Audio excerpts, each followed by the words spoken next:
My friend Brett and I had been planning to do a more long-distance off-road adventure for some time. We loved the green lanes of England, but we wanted more, better weather, different landscapes, longer trails, and we also wanted to camp every night if possible. So we loaded our T7 bikes at the end of May 2022 and took the two-night ferry from Portsmouth, round Brittany, through the Bay of Biscay, down to Bilbao and into northern Spain. Give me a smile. Here we are in sunny Spain, while Salisbury is, what is it, Brett, 28 Celsius? Yeah, something like that. Yeah. You lucky bugger. Yeah, so as you can see, everything's nice and dry. Yeah, good stuff. And even the boots, we got scotchy boots too. Yeah, squishy boots. So definitely recommend it. I'm so glad I brought the sunscreen. Here we are. Well, this is it. This is our trail. So, oh, where's the TET? The TET, the Trans-Euro Trail, is a network of legal green lanes and byways stretching across the whole of Europe, and is a wonderful invention supported and put together by many riders. And it is the track we are trying to follow at this point, from Bilbao in the east to as far as we can get in the west.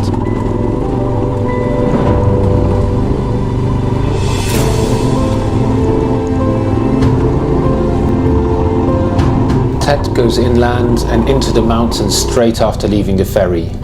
We knew the weather was not going to be clement on the first day, but it was still hard work. The Motaz tyres are great, but the front end still gets twitchy when confronted with this much mud and rocks and water streaming down the hill.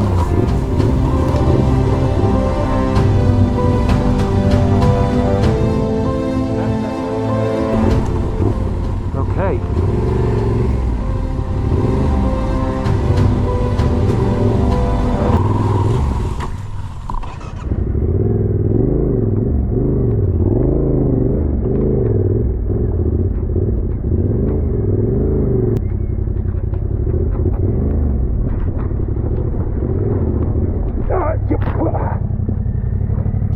Yeah. And obviously you accept that dropping the bike is part and parcel of such a trip. But when you do ride with these mid-sized adventure bikes, with the weight that they have and the top heaviness that comes with them, you know, you can pick up the bike once, 2, 3 times on your own, but by the 4th time you're really happy that your buddy is with you.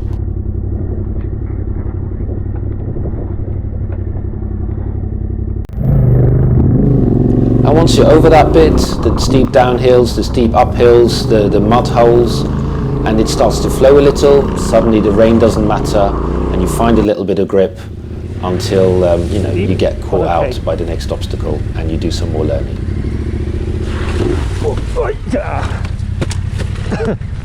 A few hours of nursing the bikes up and down the muddy hills, getting more and more soaked. Brett turned to me and in no uncertain terms declared that he was going to sleep in a B&B tonight. I realized that the wild camping in the mountains was not for today. We found a hotel, dried our clothes in the boiler room and enjoyed homemade cheese and cakes for breakfast the next day. After that, the sunshine never really left us for the rest of the trip. That doesn't look friendly. The next day we ran into Phil from Plymouth, and we kept crossing his path because he was on the same trail, and then for several days we ended up riding together.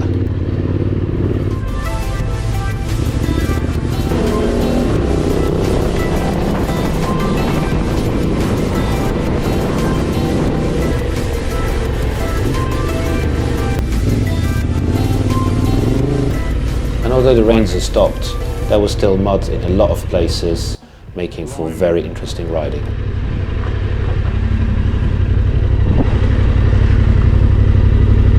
Not bad, is it?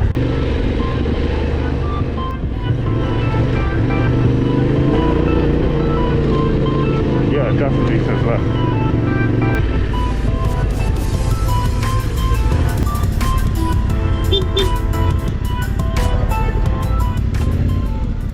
Come on, Tigger. Come on, everyone.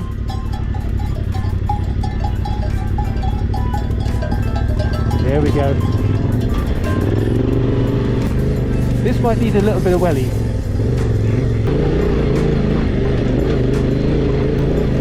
Fucking hell.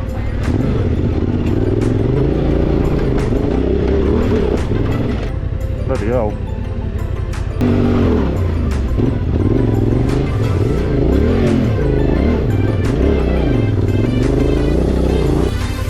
Fuck.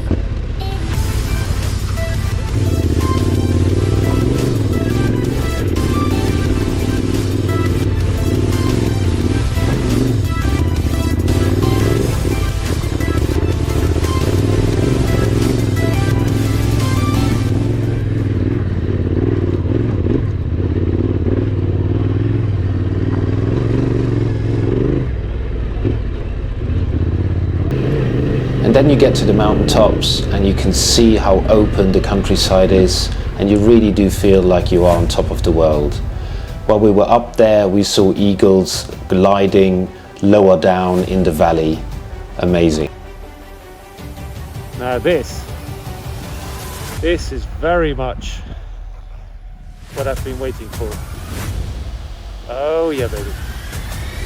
I wanted to go west. I always want to go west, wherever I happen to be, towards the sea and the setting sun. And that can create a bit of a conflict. It means I am constantly wanting to go forward. But now we were in one of the most stunning places I'd ever been, up in the mountains, and this made me slow down and enjoy the moment.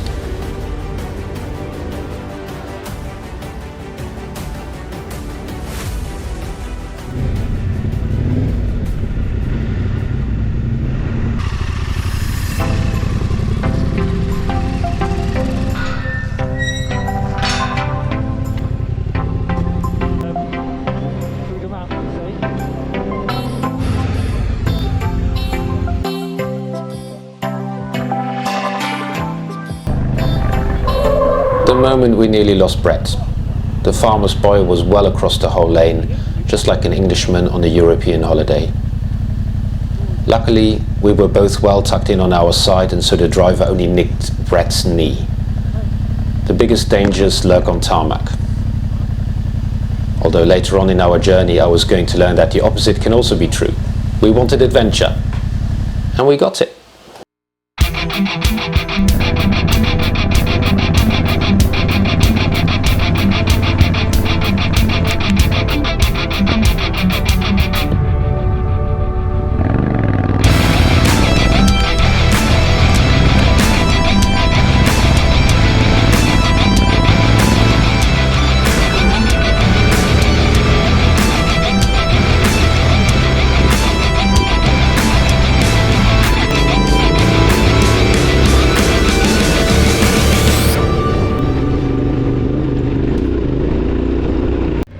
Can't see shit now.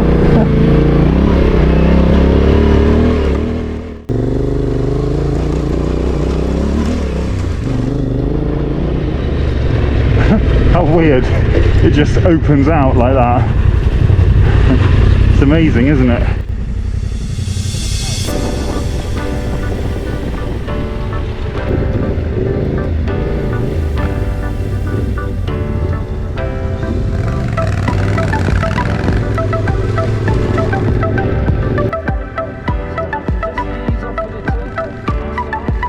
A while back I finally gave in to Brett's blagging and got myself an intercom so that we could chat while we were driving. What a difference it makes to be able to share directly and immediately your impressions at the time. You can also talk shit for hours, which we do plenty of.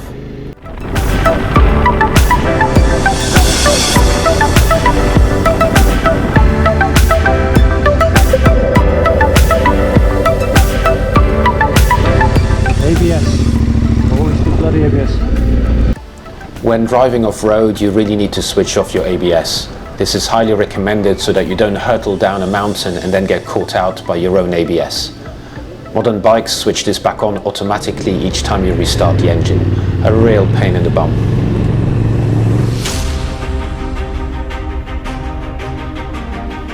The Picos de Europa, the nature reserve at the heart of our TET journey.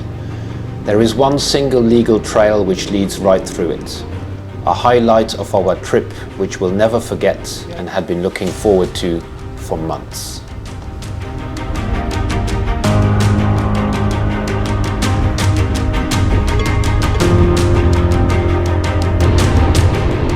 We were in Spain from late May to early June, and apart from the odd biker and a few walkers, we felt like we had this mountain idyll to ourselves. We felt very privileged, and the weather held.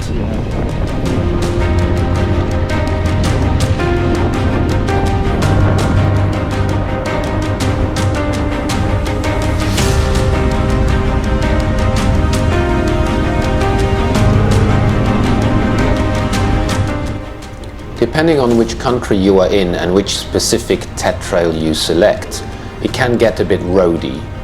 The trail from Santander westwards, however, has very little tarmac. If you like rocks, this one is for you.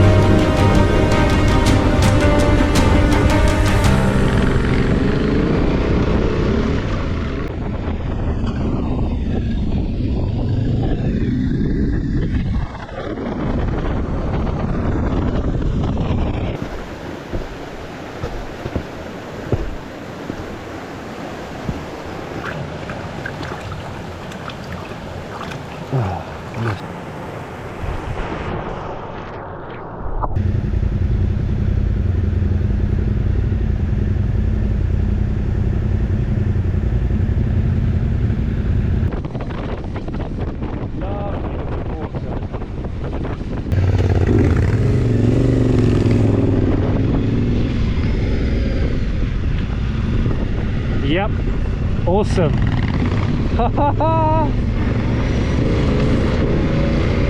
Look at the view.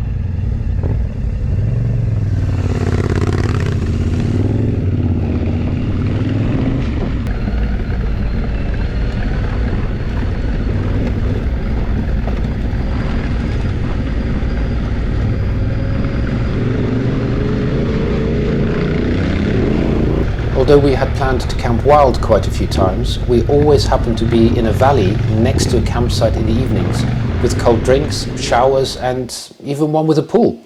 Nice! And sometimes the TET trail on the map and the reality on the ground don't match. So you go and have a look and see what is around the next corner, then turn the bike around on a tight trail. All part of the fun. Fuck me.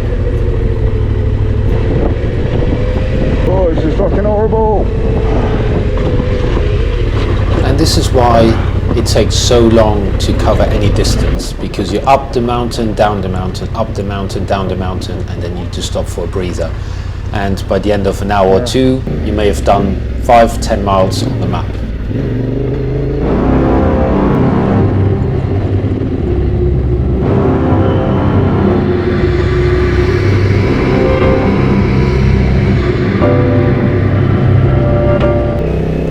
Riding up this particular mountain felt a little eerie. A lot of the trees had burned down the previous year. The trail was tight with high drops off the side. Wisps of fog drifted in and out of view. This really felt out there, as far as this is possible in Europe.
As I said earlier, we had been going up and down the mountains for some time, but this descent felt, well, gnarlier and rockier and chunkier, and those rocks were loose and moving around. Not surprised that Brett kindly offered to let me go first, as if he knew.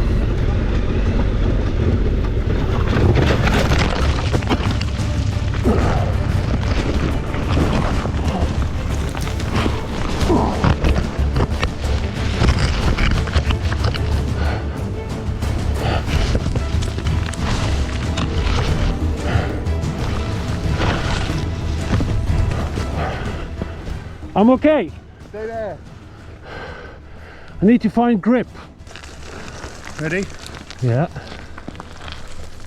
Okay. Excuse me.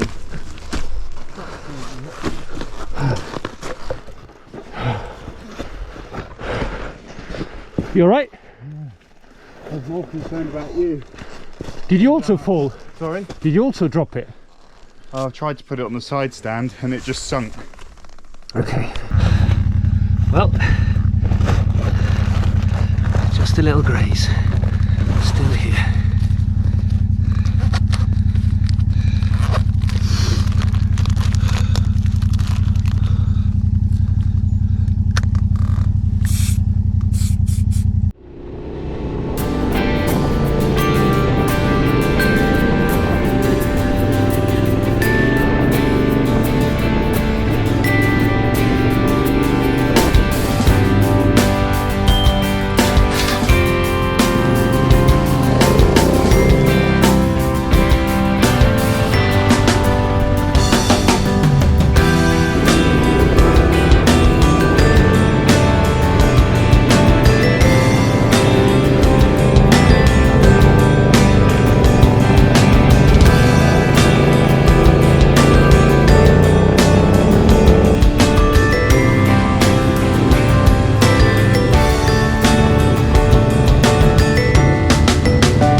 Hang on. Rule number one when driving uphill in muddy ruts, don't change lane. You're almost there. That's it.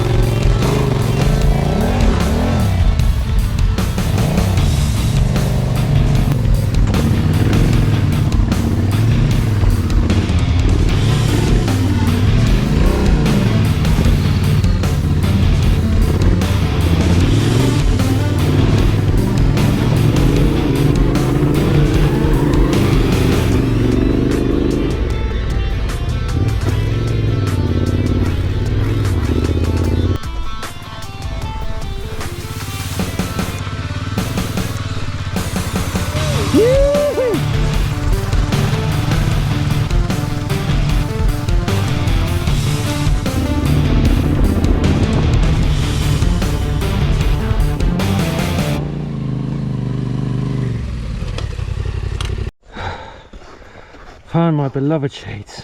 Awesome. It's deep.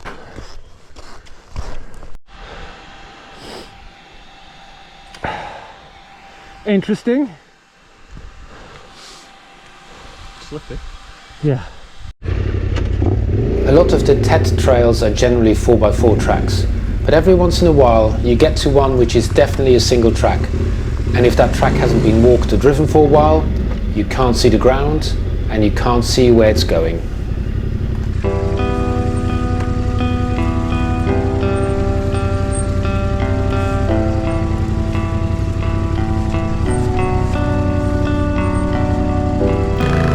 And then you either go and explore it on foot first or turn around.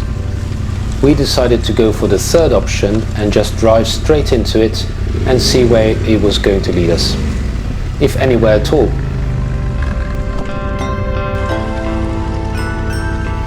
Turning the big bikes around on this path would have been interesting, but we got lucky.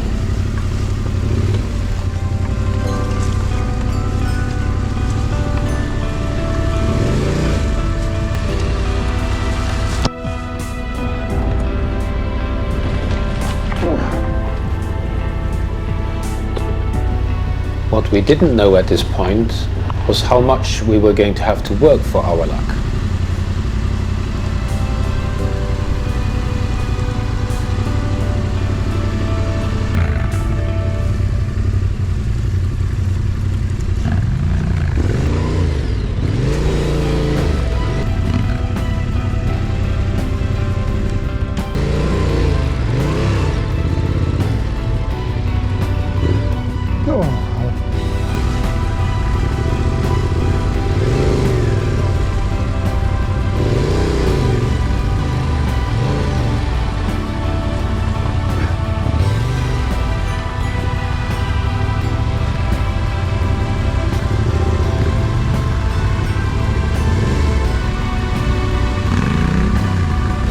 Hold on, Brad. I'll push. No, the front, that wheel, the back wheel's going to drop right. The front wheel's come on.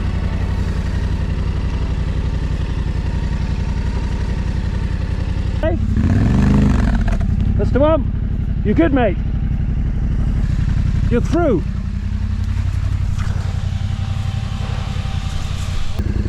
And although the sun had been shining continuously for a few days, this shady trail was washed out, wet, muddy and downhill.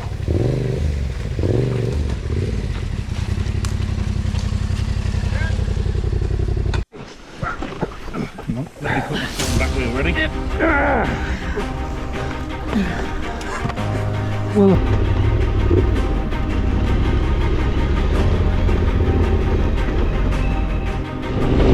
oh, smell of pine forest. Lovely.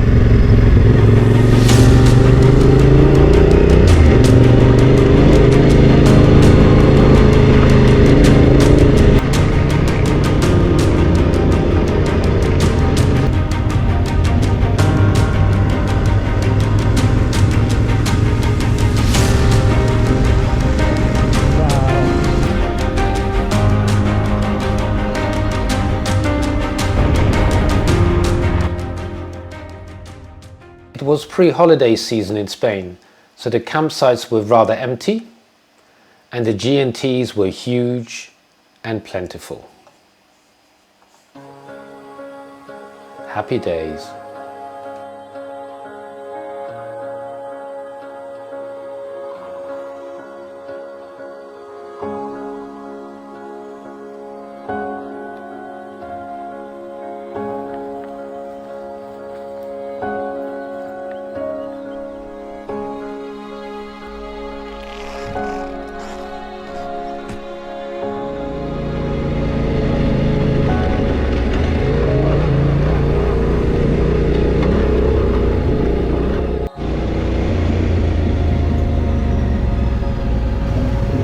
We also met David from Spain, who was biking and hiking on his own.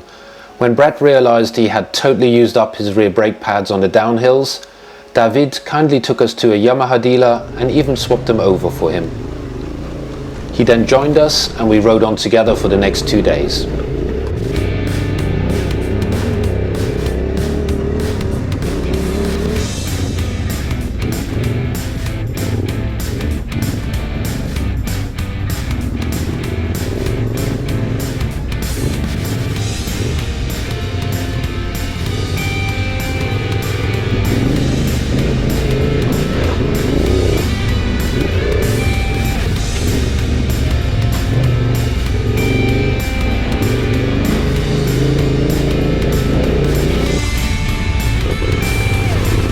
David turned out to be an excellent rider, very smooth, very competent.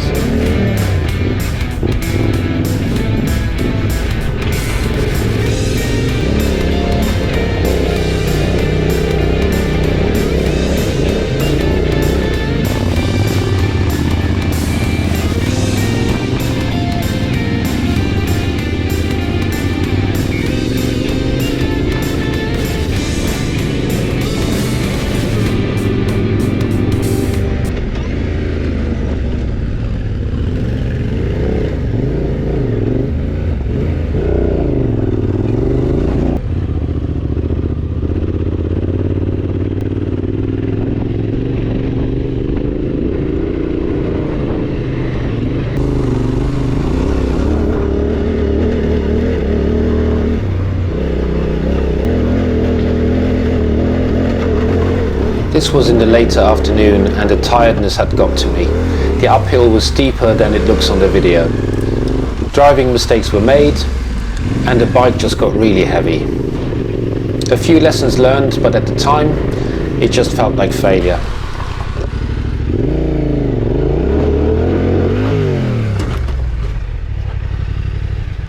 So I picked up the bike, I picked up myself, and the adventure carried on.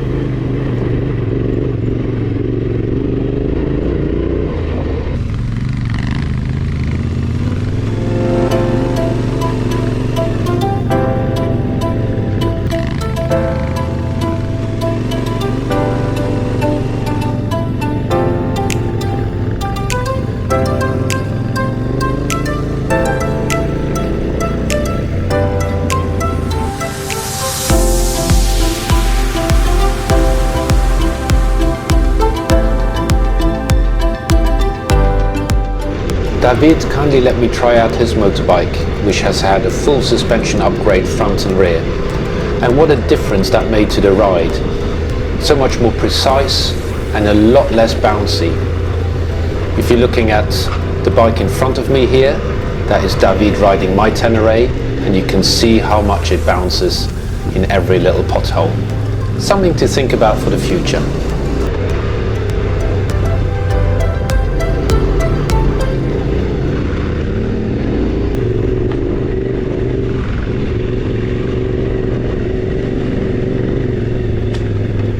And so our time on the TET in Spain was drawing to an end. We went north to hit the coast and spent the night at an amazing beach campsite before making it back to the ferry in Bilbao. Northern Spain is just such a wonderful place to ride, and we have only seen a tiny portion of it. In conclusion, I would say that we have both learned much in terms of riding, navigating and packing the bikes. And each time we travel, the gained experience is palpable. Traveling on motorbikes, crossing mountains and sharing this with your friends is a priceless experience. We will keep on riding and we will be back to carry on the journey westwards.